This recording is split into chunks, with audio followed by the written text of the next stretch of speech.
Siamo qui a difesa delle IPAB. Le IPAB devono restare pubbliche, per i dipendenti bisogna applicare il contratto sanità e gli ospiti devono essere adeguatamente protetti. Oggi a Venezia con i lavoratori dell'RSA per chiedere la riforma delle IPAB, riforma che mai come oggi serve come l'ossigeno alle strutture e ai lavoratori del settore.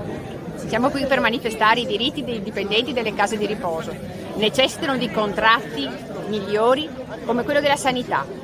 Il contratto della sanità migliora di 200 euro a testa mensile.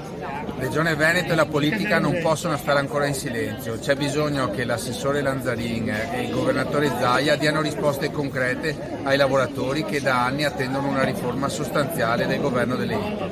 Ecco, oggi noi siamo a Venezia per esprimere tutta la nostra preoccupazione per la tenuta di queste strutture. Si tratta di strutture che sono importanti, ben radicate nel territorio, che tra l'altro hanno anche una loro storia.